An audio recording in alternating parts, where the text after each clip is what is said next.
Hi ಎಲ್ಲರಿಗೂ ನಮಸ್ತೆ, welcome back to my YouTube channel. Friends ಎಲ್ಲ ಹೇಗಿದ್ದೀರಾ? ಐ ಹೋಪ್ ಎಲ್ಲ ಚೆನ್ನಾಗಿದ್ದೀರಾ ಅಂತ ಅನ್ಕೊಂಡಿದ್ದೀನಿ. ನಾನು ಕೂಡ ಚೆನ್ನಾಗಿದ್ದೀನಿ. ಸೊ ಫ್ರೆಂಡ್ಸ್, ಇವತ್ತಿನ ಒಂದು ವಿಡಿಯೋ ಬಂದ್ಬಿಟ್ಟು ಎಲ್ಲರಿಗೂ ಕೂಡ ಒಂದು ಈಗ ಏನು ಗ್ಯಾರಂಟಿಗಳನ್ನು ಘೋಷಣೆ ಮಾಡಿದ್ರಲ್ವಾ ಕಾಂಗ್ರೆಸ್ ಸರ್ಕಾರ. ಸೊ ಶಕ್ತಿ ಯೋಜನೆಯಲ್ಲಿ ಎಲ್ಲ ಮಹಿಳೆಯರಿಗೂ ಕೂಡ ಒಂದು ಶಾಕಿಂಗ್ ನ್ಯೂಸ್ ಅಂತಾನೆ ಹೇಳ್ಬೋದು. ಈ ಒಂದು ಕಾರ್ಡ್ ಇದ್ರೆ ಮಾತ್ರ ನೀವು ಇನ್ಮುಂದೆ ಫ್ರೀ ಬಸ್ ಯೋಜನೆಯಲ್ಲಿ ಪ್ರಯಾಣ ಮಾಡಬಹುದು. ಹಾಗಾದ್ರೆ ಈ ಕಾರ್ಡನ್ನು ಹೇಗೆ ಪಡೆದುಕೊಳ್ಬೇಕು, ಹೇಗೆ ಈ ಒಂದು ಸ್ಮಾರ್ಟ್ ಕಾರ್ಡನ್ನು ನೀವು ಪಡೆದುಕೊಳ್ಬೇಕು, ಹಾಗೆ ಇದಕ್ಕೆ ಏನೆಲ್ಲ ಡಾಕ್ಯುಮೆಂಟ್ಸ್ ಬೇಕು, ಎಲ್ಲಿ ಹೋಗಿ ಅರ್ಜಿ ಸಲ್ಲಿಸಬೇಕು, ಸೊ ಯಾವಾಗ ಕೊನೆಯ ದಿನಾಂಕ, ಯಾವಾಗ ಸ್ಟಾರ್ಟ್ ಡೇಟ್ ಅಂತ ಸಂಪೂರ್ಣ ತಿಳಿಸ್ಕೊಡ್ತೀನಿ. ಹಾಗೆ ಯಾವೆಲ್ಲ ಮಹಿಳೆಯರು ಇದಕ್ಕೆ ಅರ್ಹರಾಗಿರ್ತೀರಾ ಅಂತ ಸಂಪೂರ್ಣವಾಗಿ ತಿಳಿಸ್ಕೊಡ್ತೀನಿ. ಹಾಗಾಗಿ ಯಾರು ಕೂಡ ವಿಡಿಯೋವನ್ನು ಸ್ಕಿಪ್ ಮಾಡಿ ನೋಡಬೇಡಿ. ಸೊ ಪೂರ್ತಿ ಇನ್ಫಾರ್ಮೇಶನ್ ಬೇಕು ಅಂದ್ರೆ ಪೂರ್ತಿ ವಿಡಿಯೋ ನೋಡಿ. ಹಾಗೆ ನಿಮಗೂ ಕೂಡ ಶಕ್ತಿ ಯೋಜನೆಯನ್ನ ಬಂದ್ ಮಾಡಬೇಕಾ ಬೇಡವಾ, ಫ್ರೀ ಬಸ್ ಯೋಜನೆಯಿಂದ ತೊಂದರೆ ಆಗ್ತಾ ಇದೆಯಾ ಇಲ್ವಾ ಅಂತ ತಪ್ಪದೇ ಕಾಮೆಂಟ್ ಮಾಡಿ. ಸೊ ನಿಮ್ಮ ಒಂದು ಕಾಮೆಂಟ್ ತುಂಬಾನೇ ಇಂಪಾರ್ಟೆಂಟ್ ಆಗುತ್ತೆ. ಸೊ ಹಾಗೇನೆ ಯಾರೇನ ಚಾನಲ್ ಸಬ್ಸ್ಕ್ರೈಬ್ ಮಾಡದೆ ಹಾಗೆ ನೋಡ್ತಾ ಇದ್ದೀರಾ, ದಯವಿಟ್ಟು ಚಾನಲ್ ಅನ್ನು ಸಬ್ಸ್ಕ್ರೈಬ್ ಮಾಡ್ಕೊಳ್ಳಿ ಅಂತ ಹೇಳ್ತಾ ಇವತ್ತಿನ ಒಂದು ವಿಡಿಯೋವನ್ನ ಶುರು ಮಾಡೋಣ. ಸೊ ಮೊದಲಿಗೆ ನಿಮಗೆಲ್ಲ ಗೊತ್ತಿರಬಹುದು, ಶಕ್ತಿ ಯೋಜನೆಯಲ್ಲಿ ಹಲವಾರು ತೊಂದರೆಗಳು, ಎಲ್ಲ ರೀತಿಯಾಗಿ ತೊಂದರೆ ಆದು, ಬಟ್ ಅದು ಒಂದೊಂದು ತೊಂದರೆ ಒಂದೊಂದು ರೀತಿಯಾಗಿ ಕನ್ವರ್ಟ್ ಆಯಿತು ಅಂದರೆ ತಪ್ಪಾಗಲಾರ್ದು. ಸೊ ಅದನ್ನು ಕಾಂಗ್ರೆಸ್ ಸರ್ಕಾರ ಆಗಿರಬಹುದು, CM ಸಿದ್ದರಾಮಯ್ಯನವರಾಗಿರಬಹುದು, ಯಾವುದೇ ರೀತಿಯಾಗಿ ಸೀರಿಯಸ್ ಆಗಿ ತೆಗೆದುಕೊಳ್ಳಿಲ್ಲ. ಅಂದರೆ ತೊಂದರೆ ಬಂದಿರೋದನ್ನು ಅವರು ತಲೆಗೆ ಹಾಕೊಳ್ಳಿಲ್ಲ. ಸೊ ಅದನ್ನು ಈಗ ಏನು ಮಾಡ್ತಾ ಇದ್ದಾರೆ ಅಂದರೆ, ತಮ್ಮ ಒಂದು ನಷ್ಟವನ್ನು ತುಂಬಿಕೊಳ್ಳಿಕ್ಕೆ ಸರ್ಕಾರ ಏನು ನಿರ್ಧಾರ ತೆಗೆದುಕೊಂಡಿದೆ ಅಂದರೆ ಬೆಲೆ ಏರಿಕೆ ಮಾಡಿದೆ. ಸೊ ಈ ಒಂದು ಬೆಲೆ ಏರಿಕೆಯಿಂದ ಎಲ್ಲರೂ ಕೂಡ ತತ್ತರಿಸ್ತಾ ಇದ್ದಾರೆ. ಅದರಲ್ಲೂ ಕೂಡ ಜನರ ಆಕ್ರೋಶವಂತೂ ತುಂಬಾ ಮುಗಿಲು ಮುಟ್ಟಿದೆ ಅಂದರೆ ತಪ್ಪಾಗಲಾರ್ದು. ಯಾಕಂದರೆ ಮಹಿಳೆಯರಿಗೆ ಫ್ರೀ ಕೊಡೋ ನೆಪದಲ್ಲಿ ಅವರ ಗಂಡಂದಿರು ಅಂದರೆ ಅವರ ಮನೆಯ ಗಂಡ್ಮಕ್ಳ ಹತ್ತಿರ ನೀವು ಡಬಲ್ ಆಗಿ ಫ್ರೀ ಟಿಕೆಟನ್ನು ತೆಗೆದುಕೊಳ್ತಾ ಇದ್ದೀರಾ. ಸೊ ನೀವು ಈ ರೀತಿ ಫ್ರೀ ಕೊಟ್ಬಿಟ್ಟು ನಮ್ಮ ಹತ್ರ ಯಾಕೆ ವಸೂಲಿ ಮಾಡ್ತಾ ಇದ್ದೀರಾ ಅಂತ ಎಲ್ಲ ಕಡೆ ಕೂಡ ಆಕ್ರೋಶವನ್ನು ವ್ಯಕ್ತಪಡಿಸ್ತಾ ಇದ್ದಾರೆ. ಈ ಒಂದು ನಿರ್ಧಾರಕ್ಕೆ ಯಾವ ಜನರೂ ಕೂಡ ಒಪ್ಪಿಗೆಯನ್ನು ಕೊಟ್ಟಿಲ್ಲ.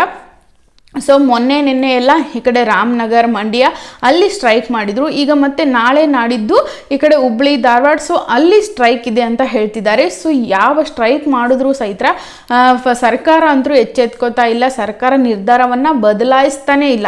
ಸೊ ಅವರ ಒಂದು ಏನಾಗ್ತಾ ಇದೆ ಅಂದರೆ, ಅವರ ಒಂದು ನಿರ್ಧಾರದಿಂದ ಈಗ ಜನರಿಗೇನೆ ತೊಂದರೆ ಆಗ್ತಾ ಇದೆ. ಅವರು ಮಾಡುವಂತಹ ಅವರ ಒಂದು ಸರ್ಕಾರದಲ್ಲಿ ಬೊಕ್ಕಸ ಖಾಲಿ ಆಗಿರೋದಕ್ಕೆ ಜನರಿಂದನೇ ಕಿತ್ಕೊಂಡು ಜನರಿಗೆ ಫ್ರೀ ಕೊಡ್ತಾ ಇದ್ದಾರೆ. ಸೊ ಈ ರೀತಿ ಮಾಡ್ತಾ ಇರೋದ್ರಿಂದ ಜನರಿಗೆ ತುಂಬಾನೇ ತೊಂದರೆ ಆಗ್ತಾ ಇದೆ. ಸೊ ಈ ಬಗ್ಗೆ ನೀವೇನು ಹೇಳ್ತೀರಾ ಅಂತ ತಪ್ಪದೇ ಕಾಮೆಂಟ್ ಮಾಡಿ. ಸೊ ಇದ್ರ ಮಧ್ಯೆ ಈಗ ಬೆಲೆ ಏರಿಕೆಯಿಂದ ಮೊದಲೇ ಜನರು ಆಕ್ರೋಶ ವ್ಯಕ್ತಪಡಿಸ್ತಾ ಇದ್ದಾರೆ. ಸೊ ಜೊತೆಗೆ ಯಾಕೆ ಫ್ರೀ ಕೊಟ್ರಿ ಅಂತ ಎಲ್ಲರೂ ಕೂಡ ವಿರೋಧವನ್ನ ವ್ಯಕ್ತಪಡಿಸ್ತಾ ಇದ್ದಾರೆ. ಸೊ ಇದೆಲ್ಲ ಒಂದು ಕಡೆ ಆದ್ರೆ ಶಕ್ತಿ ಯೋಜನೆಯನ್ನ ನಿಲ್ಲಿಸಿ ಅಂತ ಒಂದಿಷ್ಟು ಜನರು ಆಕ್ರೋಶವನ್ನ ವ್ಯಕ್ತಪಡಿಸ್ತಾ ಇದ್ದಾರೆ. ಒಂದು ಕಡೆ ಬೆಲೆ ಏರಿಕೆ ಮಾಡಿದ್ದು ತಪ್ಪು, ಇನ್ನೊಂದು ಕಡೆ ಶಕ್ತಿ ಯೋಜನೆ ಅಂದ್ರೆ ಮಹಿಳೆಯರಿಗೆ ಫ್ರೀ ಬಸ್ ಬೇಡನೆ ಅಂತ ಎಲ್ಲರೂ ಕೂಡ ಹೇಳ್ತಾ ಇದ್ದಾರೆ. ಸೊ ಆಲ್ಮೋಸ್ಟ್ ನೀವು ನೋಡಬಹುದು ನನ್ನ ಒಂದು ವಿಡಿಯೋದಲ್ಲಿ ಎಲ್ಲರೂ ಕೂಡ ಅದೇ ಹೇಳ್ತಾ ಇರೋದು, ಬೇಡ ಫ್ರೀ ಬಸ್ ತುಂಬಾನೇ ತೊಂದರೆ ಆಗ್ತಾ ಇದೆ, ಬೇಡ ಅಂತ ಎಲ್ಲರೂ ಕೂಡ ಅದೇ ಹೇಳ್ತಿದ್ದಾರೆ. 1% ಎಲ್ಲೋ ಜನರಿಗೆ ಮಾತ್ರ ಬೇಕು ಅಂತ ಹೇಳ್ತಿದ್ದಾರೆ. ಸೊ ಆದ್ರೆ ಸರ್ಕಾರ ಮಾತ್ರ ಯಾರಿಗೂ ಕೂಡ ಕಿವಿ ಕೊಡ್ತಾನೆ ಇಲ್ಲ, ತಮ್ಮ ನಿರ್ಧಾರವನ್ನ ಮಾತ್ರ ಪ್ರಕಟಣೆಯನ್ನ ಮಾಡ್ತಾ ಇದ್ದಾರೆ. ಸೊ ಈಗ ಇದೆಲ್ಲದರ ಮಧ್ಯೆ ಈಗ ಬೆಲೆ ಏರಿಕೆಯಿಂದ ಇನ್ನೂ ಕೂಡ 2 ದಿನ ಆಗಿಲ್ಲ, ನಿನ್ನೆಯಿಂದನೇ ಶುರುವಾಗಿದೆ ಬೆಲೆ ಏರಿಕೆ. ಅದ್ರ ಮಧ್ಯೆ ಈಗ ಮತ್ತೊಂದು ಶಕ್ತಿ ಯೋಜನೆಗೆ ಮತ್ತೊಂದು ದೊಡ್ಡ ರೂಲ್ಸ್ ಅನ್ನ ತಂದಿದ್ದಾರೆ.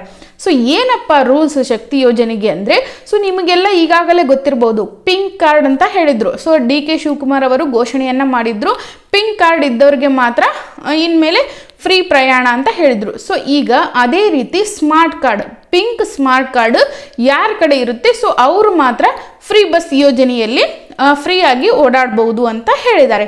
ಸೊ ಹಾಗಾದ್ರೆ ಇದನ್ನ ನಾವು ಎಲ್ಲಿ ಪಡೆದುಕೊಳ್ಬೇಕು, ಇದಕ್ಕೆ ಏನೆಲ್ಲ ಡಾಕ್ಯುಮೆಂಟ್ಸ್ ಬೇಕು ಅನ್ನೋದನ್ನ ಸಂಪೂರ್ಣವಾಗಿ ತಿಳಿಸ್ಕೊಡ್ತೀನಿ. ಹಾಗೆ ಹೇಗೆ ಇದನ್ನ ಅರ್ಜಿ ಹಾಕಬೇಕು ಅನ್ನೋದ್ರ ಬಗ್ಗೆನೂ ತಿಳಿಸ್ಕೊಡ್ತೀನಿ. ಸೊ ಮೊದಲಿಗೆ ಈ ಒಂದು ಪಿಂಕ್ ಕಾರ್ಡ್ ಯಾಕೆ ಬಿಡುಗಡೆ ಮಾಡ್ತಾ ಇದ್ದಾರೆ ಅಂದ್ರೆ, ಸೊ ನಿಮ್ಗೆಲ್ಲ ಗೊತ್ತಿರಬಹುದು, ಈಗ ಬೇರೆ ಒಂದು ದೇಶದಿಂದ ಬಂದು ಇಲ್ಲಿ ಎಷ್ಟೋ ಜನರು ಈಗಾಗಲೇ ವಾಸವಾಗಿದ್ದಾರೆ.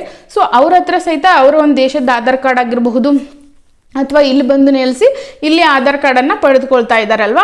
ಸೊ ಅದರಿಂದ ಏನು ಮಾಡ್ತಾ ಇದ್ದಾರೆ ಸರ್ಕಾರ ಅಂದರೆ, ಬೇರೆ ರಾಜ್ಯದವರಾಗಿರ್ಬೋದು ಅಥವಾ ಬೇರೆ ದೇಶದವರಾಗಿರಬಹುದು, ಅವರು ಓಡಾಡೋ ಹಾಗಿಲ್ಲ ಅನ್ನೋ ಒಂದು ರೂಲ್ಸ್ ತರಬೇಕು ಅನ್ನೋ ಅವರು ಮೈಂಡ್ ಸೆಟ್ ಇರೋದ್ರಿಂದ ಅವರು ಏನು ಮಾಡ್ತಾ ಇದ್ದಾರೆ ಅಂದರೆ, ಈಗ ನಮ್ಮ ರಾಜ್ಯದಲ್ಲಿರುವಂಥ ಮಹಿಳೆಯರಿಗೆ ಮಾತ್ರ ಕೊಡಬೇಕು ಅಂತ ಅವ್ರ ಉದ್ದೇಶ ಆಗಿರೋದ್ರಿಂದ ಅವರು ಏನು ಮಾಡ್ತಾ ಇದ್ದಾರೆ ಅಂದರೆ ಈ ಒಂದು ಪಿಂಕ್ ಕಾರ್ಡನ್ನು ಜಾರಿಗೆ ಗೊಳಿಸ್ತಾ ಇದ್ದಾರೆ.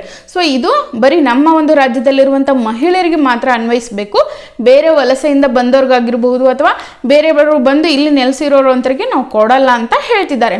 ಸೊ ಇದ್ರ ಜೊತೆಗೆ ಈ ಒಂದು ಪಿಂಕ್ ಕಾರ್ಡ್ ಯಾವಾಗನಿಂದ ಶುರು ಅಂತ ಎಲ್ಲರೂ ಕೂಡ ಕೇಳ್ತಾ ಇದ್ದೀರಿ. ಸೊ ಅದೇ ರೀತಿ ಇದಕ್ಕೆ ಏನೆಲ್ಲ ಡಾಕ್ಯುಮೆಂಟ್ಸ್ ಬೇಕು ಅಂದರೆ, ಸೊ ಮೊದಲನೇದಾಗಿ ಇದಕ್ಕೆ ಡಾಕ್ಯುಮೆಂಟ್ಸು ನಿಮ್ಮ ಆಧಾರ್ ಕಾರ್ಡು ಅಥವಾ ವೋಟರ್ ಐ ಡಿ. ಸೊ ನಿಮಗೆ ಐಡೆಂಟಿಫೈ ಮಾಡಲಿಕ್ಕೆ ವೋಟರ್ ಐ ಡಿ ಮತ್ತು ಆಧಾರ್ ಕಾರ್ಡ್ ನಾವು ಬಳಸ್ತೀವಲ್ವ, ಸೊ ಅದು ಮೇನ್ ಇಂಪಾರ್ಟೆಂಟ್ ಡಾಕ್ಯುಮೆಂಟ್ ಆಗಿರುತ್ತೆ. ಸೊ ಇನ್ನು ಇದನ್ನು ಎಲ್ಲಿ ಹೋಗಿ ಅರ್ಜಿ ಸಲ್ಲಿಸಬೇಕು ಅಂತ ಎಲ್ರಿಗೂ ಕೂಡ ಪ್ರಶ್ನೆ. ಸೊ ಇದನ್ನು ನೀವು ಎಲ್ಲಿ ಹೋಗಿ ಅರ್ಜಿ ಸಲ್ಲಿಸಬೇಕಪ್ಪ ಅಂದರೆ, ನಿಮ್ಮ ಹತ್ತಿರದ ಆನ್ಲೈನ್ ಸೆಂಟರ್ ಆಗಿರಬಹುದು ಅಥವಾ ಸೇವಾ ಸಿಂಧು, ಬೆಂಗಳೂರು 1, ಗ್ರಾಮ 1 ಅಥವಾ ಮಹಿಳಾ ಮತ್ತು ಮಕ್ಕಳ ಕಲ್ಯಾಣ ಇಲಾಖೆ. ಸೊ ಇಲ್ಲಿ ಹೋಗಿ ನೀವು ಅರ್ಜಿಯನ್ನು ಸಲ್ಲಿಸ್ಬೋದು. ಓಕೆನಾ. ಸೊ ಇಷ್ಟು ಸೆಂಟರ್ಗಳಿಗೆ ಅವರು ಕೊಡುವಂಥದ್ದು. ಸೊ ಇನ್ನು ಇದಕ್ಕೆ ನೀವು ಡಾಕ್ಯುಮೆಂಟ್ಸ್ ಆಯಿತು, ಅನಂತರ ಎಲ್ಲಿ ಅರ್ಜಿ ಸಲ್ಲಿಸಬೇಕಾಯಿತು ಮತ್ತು ಯಾವೆಲ್ಲ ಮಹಿಳೆಯರು ಇದಕ್ಕೆ ಅರ್ಹರಾಗಿರ್ತಾರೆ ಅಂತ ನೀವು ಕೇಳೋದಾದರೆ, ಸೊ ಇದಕ್ಕೆ ಎಲ್ಲ ಮಹಿಳೆಯರು ಅರ್ಹರಾಗಿರ್ತಾರೆ. ಅಂದರೆ ಕರ್ನಾಟಕ ರಾಜ್ಯದಲ್ಲಿ ವಾಸವಾಗಿರುವಂಥವರು ಎಲ್ಲರೂ ಕೂಡ ಅರ್ಹರಾಗಿರ್ತಾರೆ. ಸೊ ಇನ್ನು ಇದಕ್ಕೆ ಏಜ್ ಲಿಮಿಟ್ ಬಂದು ನಿಮಗೆಲ್ಲ ಈಗಾಗಲೇ ಗೊತ್ತಿರಬಹುದು, ಮಹಿಳೆಯರು 18 ವರ್ಷ ಮೇಲ್ಪಟ್ಟಿರಬೇಕು. ಸೊ ಅಂಥವ್ರಿಗೆಲ್ಲರಿಗೂ ಕೂಡ ಫ್ರೀಯಾಗಿ ಕೊಡ್ತೀವಿ ಅಂತ ಹೇಳಿದ್ದಾರೆ. ಸೊ ಇನ್ನು ಈ ಒಂದು ಕಾರ್ಡ್ಗೆ ಏನೆಲ್ಲ ಡಾಕ್ಯುಮೆಂಟ್ಸ್ ಬೇಕು ಅಂತ ಗೊತ್ತಾಯಿತು, ಎಲ್ಲಿ ಅರ್ಜಿ ಸಲ್ಲಿಸಬೇಕು ಅಂತ ಗೊತ್ತಾಯಿತು, ಯಾವೆಲ್ಲ ಮಹಿಳೆಯರು ಅಂತ ಗೊತ್ತಾಯಿತು. ಸೊ ನೀವು ಒಂದು ಪ್ರಶ್ನೆ ಹುಟ್ಟುಕೋಬೋದು ನಿಮಗಿಲ್ಲಿ, ಯಾವೆಲ್ಲ ಮಹಿಳೆಯರು ಅಂತ ಬಂದಾಗ ವಯಸ್ಸಾದವರಾಗಿರ್ಬಹುದು, ಸ್ಟೂಡೆಂಟ್ಸ್ ಆಗಿರಬಹುದು, ಮಧ್ಯಮದವರ ಎಲ್ಲರಿಗೂ ಕೂಡ ಬರುತ್ತೆ. 18 ವರ್ಷ ಮೇಲ್ಪಟ್ಟವರಿಂದ ಅವರು ಇನ್ನೂ 60 ವರ್ಷ ಒಳಗಿನವರಾಗಿರಬಹುದು ಅಥವಾ 60 ವರ್ಷ ಮೇಲ್ಪಟ್ಟವರು. ಸೊ ಈ ರೀತಿ ವಯಸ್ಸಿನ ಮಿತಿ ಕೊಟ್ಟಿಲ್ಲ. 18 ವರ್ಷ ಮೇಲ್ಪಟ್ಟವರು ಎಲ್ಲರೂ ಕೂಡ ಹಾಕ್ಬೋದು, ಎಲ್ಲರಿಗೂ ಬರುತ್ತೆ ಫ್ರೀ ಅಂತ ಹೇಳಿದ್ದಾರೆ. ಆದರೆ ಇದ್ರ ಮಧ್ಯೆ ಏನು ಹೇಳ್ತಾ ಇದ್ದಾರೆ ಅಂದರೆ, ಈಗ SC/ST ಕ್ಯಾಟಗರಿ ಅಂತ ಆಗಿರಬಹುದು, OBC ಕ್ಯಾಟಗರಿ ಅಂತ ಆಗಿರ್ಬೋದು, ಈ ರೀತಿ ಜಾತಿ ಆ ಥರ ಯಾವುದೋ ಒಂದು ಡಿಫ್ರೆನ್ಸ್ ಅವರು ಇಟ್ಟಿಲ್ಲ, ಎಲ್ಲರೂ ಕೂಡ ಓಡಾಡಬಹುದು.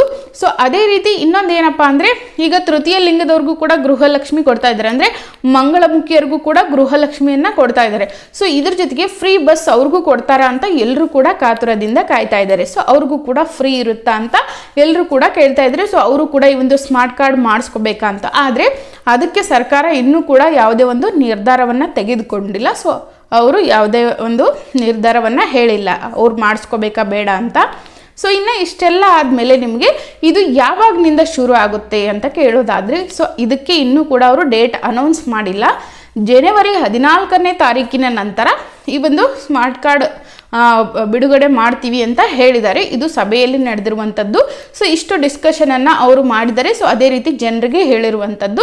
ಸೊ ನಿಮ್ಮ ಹತ್ರ ಯಾವುದಾದ್ರೂ ಆಧಾರ್ ಕಾರ್ಡ್ ನೀವು ಇನ್ನೂ ಅಪ್ಡೇಟ್ ಮಾಡಿಸಿಲ್ಲ ಅಥವಾ ID ಕಾರ್ಡ್ ಇಲ್ಲ, ಸೊ ಏನಾದರೂ ಇಲ್ಲ ಅಂದರೆ ಈಗಲೇ ರೆಡಿ ಮಾಡ್ಕೊಳ್ಳಿ. ಯಾಕಂದರೆ ಅವರು ಈ ಡಿಸ್ಟೆನ್ಸ್ ರೂಪದಲ್ಲಿ ಇಷ್ಟು ಕಿಲೋಮೀಟ್ರಿಂದ ಅಷ್ಟು ಕಿಲೋಮೀಟ್ರ್ ಓಡಾಡಬಹುದು ಅಂತ ಆ ಥರ ಏನಾದರೂ ರೂಲ್ಸ್ ತಂದು ಆ ಕಾರ್ಡಲ್ಲಿ ಮೆನ್ಷನ್ ಮಾಡಬಹುದು, ಅಥವಾ ಈ ಊರಿಂದ ಈ ಊರಿಗೆ ಹೋಗಬೇಕು, ಸೊ ಏನಾದರೂ ಒಂದು ರೂಲ್ಸನ್ನು ತಂದೇ ತರ್ತಾರೆ. ಸೊ ಅದಕ್ಕಾಗಿ ನಿಮ್ಮ ಒಂದು ಡಾಕ್ಯುಮೆಂಟ್ಸ್ಗಳು ಕರೆಕ್ಟ್ ಆಗಿದ್ದರೆ ನೀವು ಇಮಿಡಿಯೇಟಾಗಿ ಅಪ್ಲೈ ಮಾಡಿಬಿಡ್ಬೋದು.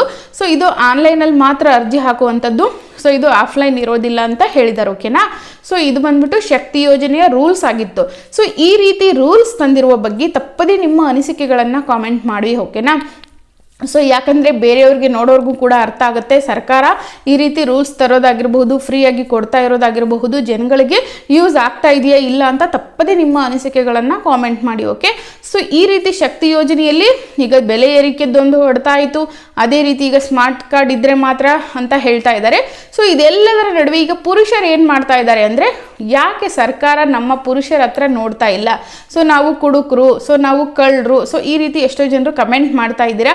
ಸೊ ಯಾರೂ ಕೂಡ ಪುರುಷರು ನೊಂದ್ಕೋಬೇಡಿ, ಯಾಕಂದರೆ ನಮ್ಮ ಸರ್ಕಾರಕ್ಕೆ ಅದು ತಲೆಯಲ್ಲಿ ಬರ್ತಾ ಇಲ್ಲ. ನಮ್ಮ ರಾಜ್ಯದಲ್ಲಿ ಗಂಡು ಮಕ್ಕಳು ಇದ್ದಾರೆ ಅನ್ನೋದು ಅವರ ಒಂದು ತಲೆಯಲ್ಲಿ ಬರ್ತಾ ಇಲ್ಲ. ಸೊ ಅವರು ಯಾವುದೇ ಒಂದು ಗ್ಯಾರಂಟಿನೂ ಕೂಡ ಗಂಡು ಮಕ್ಕಳಿಗೆ ಕೊಡ್ತಾ ಇಲ್ಲ. ಸೊ ಯಾಕೆ ಕೊಡ್ತಾ ಇಲ್ಲ ಅನ್ನೋದೇ ಎಲ್ಲರ ಪ್ರಶ್ನೆಯಾಗಿದೆ. ಸೊ ಯಾಕೆ ಇವ್ರು ಕೊಡ್ತಾ ಇಲ್ಲ ಅನ್ನೋದೇ. ಸೊ ಮುಂದಿನ ದಿನಮಾನಗಳಲ್ಲಾದರೂ ನೋಡಬಹುದು ಸಿದ್ದರಾಮಯ್ಯ ಸರ್ಕಾರದಿಂದ ಜನರಿಗೆ ಏನಾದರೂ ಅಂದರೆ ಪುರುಷರಿಗೆ ಏನಾದರೂ ಫ್ರೀಯಾಗಿ ಕೊಡುವಂಥದ್ದು ಮಾಡ್ತಾರಾ ಅಂತ. ಆದರೆ ಪುರುಷರು ಕೇಳೋದೊಂದೇ, ಯಾವುದೇ ಕಾರಣಕ್ಕೂ ಫ್ರೀಯಾಗಿ ಕೊಡಬೇಡಿ, ನಾವು ದುಡ್ಡು ಕಟ್ತೀವಿ, ನಾವು ಮಾಡ್ತೀವಿ, ನಮಗೆ ಏನು ಮಾಡಿ ಬೆಲೆಯನ್ನು ಏರಿಕೆ ಮಾಡಬೇಡಿ, ಬೆಲೆಯನ್ನು ಸ್ಥಿರವಾಗಿಡಿ, ಜನರ ಒಂದು ಅನುಕೂಲಕ್ಕೆ ತಕ್ಕಂಗೆ ನೀವು ಬೆಲೆಯನ್ನು ನಿಗದಿ ಮಾಡಿ, ಯಾವುದೇ ಕಾರಣಕ್ಕೂ ಬೆಲೆಯನ್ನು ಏರಿಕೆ ಮಾಡಬೇಡಿ, ಇದೇ ನಮ್ಮ ರಿಕ್ವೆಸ್ಟ್ ಅಂತ ಎಲ್ಲರೂ ಕೂಡ ಕೇಳ್ತಾ ಇದ್ದಾರೆ. ಸೊ ನಿಮ್ಮದು ಕೂಡ ಅದೇ ಆಗಿದ್ದರೆ ತಪ್ಪದೇ ಕಾಮೆಂಟ್ ಮಾಡಿ. ಓಕೆನಾ. ಸೊ ಇಷ್ಟು ಶಕ್ತಿ ಯೋಜನೆಯ ಒಂದು ರೂಲ್ಸ್ ಆಗಿರಬಹುದು ಅಥವಾ ಸ್ಮಾರ್ಟ್ ಕಾರ್ಡ್ ಅದು ಒಂದು ಆಗಿತ್ತು. ಸೊ ಸ್ಮಾರ್ಟ್ ಕಾರ್ಡ್ ಬಗ್ಗೆ ನಿಮಗೂ ಕೂಡ ಏನಾದರೂ ಡೌಟ್ಸ್ ಇದ್ದರೆ ಕಮೆಂಟ್ ಮಾಡಿ. ಸೊ ನಿಮ್ಮ ಮನೆಯಲ್ಲಿ ಎಷ್ಟು ಹೆಣ್ಮಕ್ಳಿದ್ದೀರಾ, ಸೊ ಎಲ್ಲರಿಗೂ ಕೂಡ ಬರುತ್ತೆ. ಸೊ ಒಬ್ಬರೇ ಹೆಣ್ಮಕ್ಳಿದ್ರೆ ಆ ಥರ ಏನೂ ರೂಲ್ಸ್ ಇಲ್ಲ. ಸೊ ಎಷ್ಟು ಜನ ಇರ್ತಾರೆ ಎಲ್ಲರೂ ಕೂಡ ಮಾಡಿಸ್ಕೋಬಹುದು. ಸೊ ಎಷ್ಟು ರಶ್ ಆಗುತ್ತೋ ನನಗಂತೂ ಗೊತ್ತಿಲ್ಲ, ಯಾಕಂದರೆ ಎಲ್ಲರೂ ಕೂಡ ಮೊದಲು ಗೃಹಲಕ್ಷ್ಮಿ ಯಾವ ರೀತಿ ಆಯ್ತಲ್ವಾ ಅಪ್ಲಿಕೇಶನ್ ಹಾಕ್ಲಿಕ್ಕೆ, ಸೊ ಈಗೂ ಕೂಡ ಅದೇ ರೀತಿ ಆಗುತ್ತೆ ಅಂತ ನಂದು. ಸೊ ಎಲ್ಲರೂ ಕೂಡ ವೇಟ್ ಮಾಡಿ. ಸೊ ಯಾವುದೇ ಕಾರಣಕ್ಕೂ ಆ ಥರ ಪಡಬೇಡಿ, ಯಾಕಂದರೆ ಅವರು ಸ್ಮಾರ್ಟ್ ಕಾರ್ಡ್ ಬಿಟ್ಟು ಲಾಸ್ಟ್ ಡೇಟ್ ಅಂತ ಏನು ಕೊಡಲ್ಲ. ಈಗ ಹೇಗೆ ಗೃಹಲಕ್ಷ್ಮಿ ಕೊಟ್ಟಿದ್ದಾರಲ್ವಾ ಯಾವಾಗ ಬೇಕಾದರೂ ಅಪ್ಲಿಕೇಶನ್ ಹಾಕಬೇಕು ಅಂತ, ಸೊ ಅದೇ ರೀತಿ ಅದನ್ನು ಸಹಿತ ಕೊಡ್ತಾರೆ. ಸೊ ನೀವು ಯಾವುದೇ ಕಾರಣಕ್ಕೂ ವರಿ ಮಾಡ್ಕೋಬೇಡಿ, ಓಕೆನಾ. ಸೊ ಹಾಗೆ ನಿಮಗೂ ಕೂಡ ಸ್ಮಾರ್ಟ್ ಕಾರ್ಡ್ ಬೇಕು ಅನ್ನೋದಾದರೆ ಕಾಯಬೇಕಾಗುತ್ತೆ, ಜನವರಿ 14 ನಂತರ ಅಂತ ಹೇಳಿದ್ದಾರೆ. ಸೊ ಅಲ್ಲಿವರೆಗೂ ನೀವು ಫ್ರೀಯಾಗಿ ಓಡಾಡಬಹುದು ಆಧಾರ್ ಕಾರ್ಡನ್ನು ತೋರಿಸಿ. ಅದಾದಮೇಲೆ ಸ್ಮಾರ್ಟ್ ಕಾರ್ಡ್ ಬಿಟ್ಟ ಮೇಲೆ ನೀವು ಸ್ಮಾರ್ಟ್ ಕಾರ್ಡನ್ನು ತೋರಿಸಿ ನೀವು ಓಡಾಡಬೇಕಾಗುತ್ತೆ. ಸೊ ಅದಕ್ಕೆ ಮತ್ತೆ ಇನ್ನೇನು ರೂಲ್ಸ್ ತರ್ತಾರೋ ಗೊತ್ತಿಲ್ಲ, ಸದ್ಯಕ್ಕೆ ಮಾತ್ರ ಇಷ್ಟು ತಂದಿದ್ದಾರೆ. ಸೊ ಇದರಲ್ಲಿ ನಿಮಗೇನಾದರೂ ಡೌಟ್ಸ್ ಇದ್ದರೆ ದಯವಿಟ್ಟು ಕಮೆಂಟ್ ಮಾಡಿ, ಅದಕ್ಕೆ ನಾನು ರಿಪ್ಲೈ ಮಾಡ್ತೀನಿ. ಸೊ ಈ ಒಂದು ವಿಡಿಯೋ ಇಷ್ಟ ಆದರೆ ಲೈಕ್ ಮಾಡಿ. ಹಾಗೆ ನನ್ನ ಚಾನಲ್ ಯಾರು ಸಬ್ಸ್ಕ್ರೈಬ್ ಮಾಡ್ಕೊಂಡಿಲ್ಲ ದಯವಿಟ್ಟು ಚಾನಲನ್ನು ಸಬ್ಸ್ಕ್ರೈಬ್ ಮಾಡ್ಕೊಳ್ಳಿ. ವಿಡಿಯೋ ಇಷ್ಟ ಆದರೆ ಲೈಕ್ ಮಾಡಿ, ಹಾಗೆ ನಿಮ್ಮ ಫ್ರೆಂಡ್ಸ್ ಫ್ಯಾಮಿಲಿ ಎಲ್ಲರಿಗೂ ಕೂಡ ಶೇರ್ ಮಾಡಿ. ಸೊ ಎಲ್ಲರಿಗೂ ಕೂಡ ತುಂಬ ಹೃದಯದ ಧನ್ಯವಾದಗಳು ನನ್ನ ವಿಡಿಯೋ ನೋಡ್ತಾ ಇರೋದಕ್ಕೆ, ಹಾಗೆ ಹೀಗೆ ಸಪೋರ್ಟ್ ಮಾಡಿ ಅಂತ ಹೇಳ್ತಾ ಸೊ ಸಿಗ್ತೀನಿ ಮತ್ತೊಂದು ವಿಡಿಯೋದೊಂದಿಗೆ. ಅಲ್ಲಿಯವರೆಗೂ ಎಲ್ಲರಿಗೂ ನಮಸ್ತೆ.